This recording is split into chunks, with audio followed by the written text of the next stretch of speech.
চাওক এতিয়া আমাৰ চৰাইদেউ জিলাত টোটেল আপোনাৰ মুঠতে গোটেই ডিষ্ট্ৰিক্ট হস্পিটেলৰ পৰা ছাব চেণ্টাৰলৈকে মুঠতে 102খন অনুষ্ঠান আছে চিকিৎসা অনুষ্ঠান আৰু তাৰ ভিতৰত আপোনাৰ ধৰক চিকিৎসক ৰেগুলাৰ হিচাপত কেৱল 17গৰাকীহে আছে চিকিৎসক আৰু NHM যিটো কণ্ট্ৰেকচুৱেল ষ্টাফ আছে NHMৰ আণ্ডাৰত তেওঁলোকৰ ভিতৰত 22গৰাকী আছে অকল গতিকে মানে এতিয়া জিলাখনত যিখিনি প্ৰয়োজন আছিল চিকিৎসকৰ গোটেই 102খন অনুষ্ঠান চলাবলৈ সেই অনুপাতে আমাৰ চৰাইদেউ জিলাত চিকিৎসকৰ সংখ্যা যথেষ্ট কম গতিকে আমি এতিয়া তথাপিতো সেইখিনি চিকিৎসকৰ দ্বাৰাই গোটেই জিলাখন চলাবলগীয়া হৈছে তদুপৰি এতিয়া আমাৰ জিলাত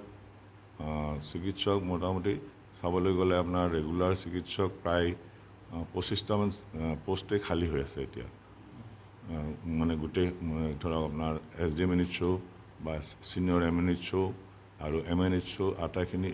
পোষ্ট লৈ এতিয়া প্ৰায় 25টামান পোষ্ট এতিয়া বৰ্তমান খালী আছে গতিকে সেইকাৰণে মানে এতিয়া চিকিৎসা আমাৰ এই চৰাইদেউ জিলাৰ তদুপৰি যিখিনি চিকিৎসক কিছুমান চিকিৎসক আপোনাৰ প্ৰমোশ্যন লৈ বাহিৰলৈ বেলেগ ডিষ্ট্ৰিক্টলৈ গ'ল কিছুমান আপোনাৰ ধৰক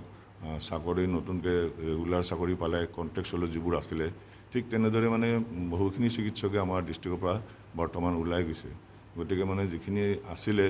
সেই থকা চিকিৎসকখিনিৰ ভিতৰতো এতিয়া আমাৰ ধৰক ক'বলৈ গ'লে আমাৰ ইয়াতে এনেস্থেটিষ্ট এজন আছিলে তেওঁ অলপতে চাকৰি ৰেগুলাৰ চাকৰি পাই যোৰহাট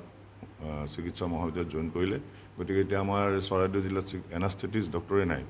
তথাপিতো আমি এতিয়া ধৰক প্ৰাইভেট হস্পিটেলৰ পৰা মানে কণ্ট্ৰেকচুৱেল বেচিছত এজন ঠিক কৰিছোঁ আৰু তেওঁৰ দ্বাৰাহে আমি এতিয়া চিজাৰিন ছেকশ্যন বা অন্যান্য অপাৰেশ্যনবোৰ আমি কৰি থাকিবলগীয়া হৈছে গতিকে হয় যথেষ্ট অসুবিধাৰ সন্মুখীন হৈছোঁ তথাপিতো আমি যিকোনো প্ৰকাৰে যি ধৰণেই নহওক কিয় আমি প্ৰশাসনৰ সহযোগত আমি ডক্টৰ আমি প্ৰাইভেট নাৰ্ছিং হোমৰ পৰা হ'লেও আমি আমাৰ জিলা চিকিৎসালয়খন আমি চলাই আছোঁ ঔষধ আমাৰ ঔষধৰ অভাৱ আমাৰ জিলাত নাই যিমানখিনি চৰকাৰে ছাপ্লাই কৰাৰ ভিতৰত সকলো ঔষধে আমাৰ ইয়াতে বৰ্তমান এভেইলেবল আছে আৰু প্ৰতিখন হস্পিটেলতেই গোটেইখিনি যিখিনি এজ পাৰ আপোনাৰ এছেঞ্চিয়েল ড্ৰাগ লিষ্টত যিখিনি ঔষধ থাকিব লাগে সেইখিনি আটাইখিনি এতিয়া আমাৰ ইয়াতে মজুত আছে গতিকে ঔষধৰ আমি অভাৱ একো দেখা নাই আৰু কেৱল আমাৰ মানে অভাৱ হ'ল আপোনাৰ চিকিৎসক আৰু পেৰামেডিকেল ষ্টাফৰে আমাৰ এতিয়া ষ্টাফ নাৰ্ছো যথেষ্ট কম মাত্ৰ 40গৰাকী ষ্টাফ নাৰ্ছ আছে ANMO কম আছে সেই অনুপাতে আৰু ষ্টাফ নাৰ্ছ অনলি কেৱল 40গৰাকীৰ দ্বাৰা আমি ডিষ্ট্ৰিক্টখন চলাই আছোঁ এনেই ধৰক ডিব্ৰুগড় আমাৰ ইয়াৰ পৰা বেছিভাগ ৰোগী আহি মানে ধৰক যিখিনি ৰোগী ধৰক আমাৰ ইয়াতে চিকিৎসাৰ অসুবিধা বুলি আমাৰ চিকিৎসকসকলে ভাবে তেওঁলোকক আচলতে ডিব্ৰুগড়লৈ পঠিওৱা হয় কাৰণ কিয় ধৰক ইয়াত যিখিনি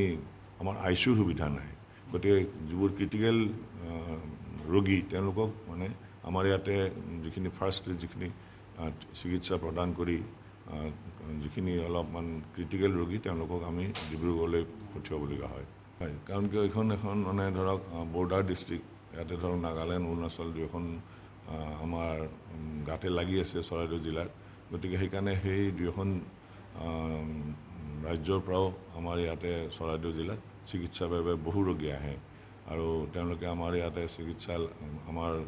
চিকিৎসকসকলেও তেওঁলোকৰ যিখিনি ৰোগী তেওঁলোকৰ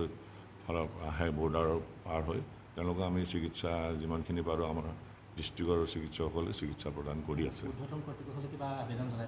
আমি অলৰেডি জনোৱা হৈছে আমাৰ যে ইয়াতে চিকিৎসকৰ সংখ্যা যথেষ্ট কম বা অন্যান্য নাৰ্ছিং ষ্টাফ বা পেৰামেডিকেল ষ্টাফ এই গোটেইখিনি ষ্টাফৰে আমাৰ যথেষ্ট সংখ্যা কম গতিকে আমাৰ জিলাখনত এই চিকিৎসকৰ অভাৱটো মানে পূৰণ কৰিলে আমি যথেষ্ট চিকিৎসা মানে ৰাইজৰ চিকিৎসা আগবঢ়াবলৈ যথেষ্ট আমি সুবিধা হ'ব সেইকাৰণে আমি ঊৰ্ধ্বতন কৰ্তৃপক্ষক কেইবাবাৰো জনাইছোঁ